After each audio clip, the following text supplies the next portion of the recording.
An African-American business owner has filed a federal lawsuit against the city of Decatur, Alabama, and a member of the city's police department. The claim alleges that the officer used excessive force during an incident in 2020 at his liquor store, and the city took too long to reprimand the cop after being notified. The lawsuit was filed on behalf of Kevin Penn, the proprietor of Star Spirits and Beverages in the United States District Court for the Northern District of Alabama on March 11, 2022. It names Officer Justin Rippin and the city as defendants in the case stemming from the altercation 2 years earlier. According to a lawsuit obtained by the Atlanta Black Star on March 15th of 2020, Penn stopped a man from shoplifting from his store and detained him at gunpoint as he called 911, hoping the man would be arrested for attempting to steal from his shop. When the police arrived at his property, the document alleges that Penn waved the officers in and unlocked the front door for them to enter.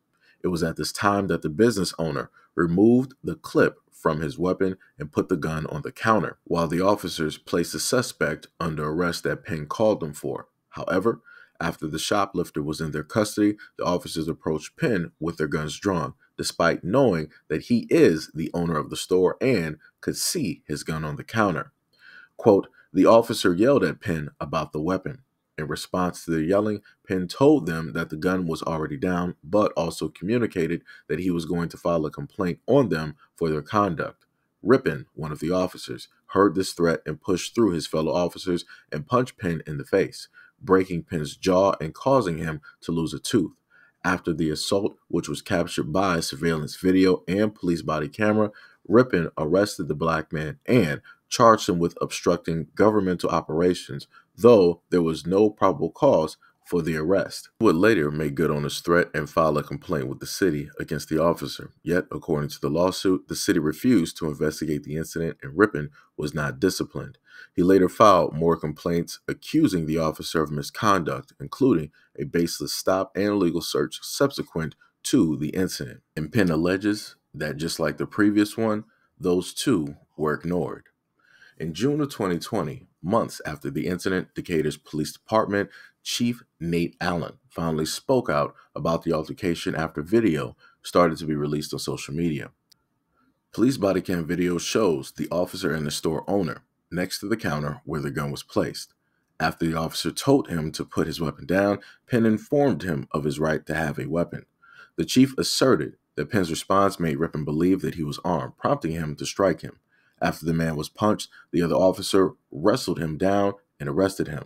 Once the store's surveillance video went viral showing a different story, on or about June 8, 2020, the city was prompted to place Rippin on administrative leave. A month later, Allen will return with a statement and say to the public after a departmental investigation that the officer has been dealt with. Quote, this very case presents a prime example as it was only the public release of the video footage from one of Penn's surveillance cameras that caused the city to even pretend like it was investigating the matter. The city's policymakers did not criticize Rippin's assault of Penn or Rippin's arrest of Penn. Councilman Billy Jackson did call for the officer to be terminated, but only after seeing the surveillance video.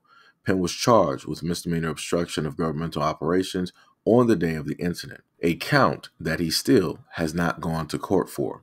Attorneys claim in the filings within the legal community Decatur police officers are known to frequently charge citizens like Penn with obstructing governmental operations, disorderly conduct, and resisting arrest.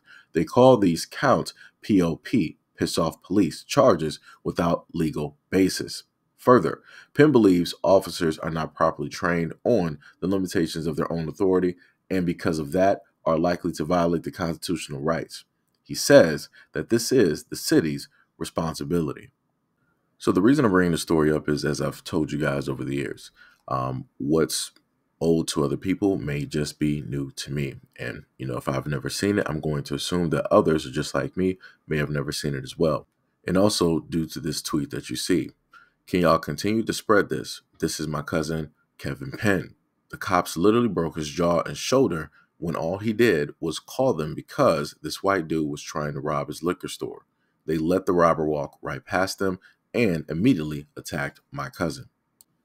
So even just in the video, you can obviously see that he's aggravated, right? and he doesn't have a weapon in his hand or anything of that nature. So he's moving forward, angry about what took place, and more than likely telling the officer, like, yo, I don't like the way that you guys are conducting yourselves directly here. I'm the business owner. This is my store. I call the cops. I'm expecting a certain type of response as a store owner, as a citizen, and this is how you're acting. I'm going to sit up there and put out a report. You clearly see the one white officer there bust directly through. You see him basically pull his fist directly back, tap it, and then launch directly forward into Penn's face, into his jaw, knocking him directly to the side. And then the rest of the officers proceed to accost Penn, proceed to put him under arrest. And again, there was no reason for them to even touch him, to put him under arrest. He is not the problem. He called in order to receive and get help. This is normally what people always state. They're like, hey, never take the law directly into your own hands, right? Always call law enforcement as the first thing, right? Try to deal with the situation. If law enforcement can arrive on time, it's a very dangerous situation. There is no other way for you to deal with it. Then, you're going to have to handle it yourself. But 9 times out of 10, they always tell you to do what? Call 911, call police. But this is what happens when the police are called. We always see police misconduct. We always see the police, quote unquote, not being trained properly. We always see these unhinged people deciding that they can decide to act outside of the scope of their job and proceed to do any and everything that they want to do or that they feel that they can do. There is no reason that any of these officers should have acted in such an emotional and irrational way. But yet, the main reason that this did take place was due to the effect of Penn. And not because of the fact that Penn is a store owner, but it is due to the effect that Penn stated 3 things. I'm a store owner, I'm a gun owner, and I need you, as the cops, to do your job. Now, somebody would have to really clarify for me, where in any of those things that we can clearly see on the video, where does that entail that the police can decide to put hands directly on Penn? Again, he's an American citizen, right?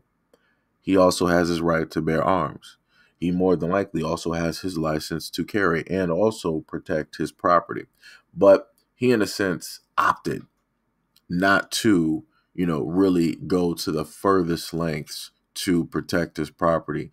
He instead enlisted the help of the police and thought that the police were going to do their job, but yet they didn't do their job.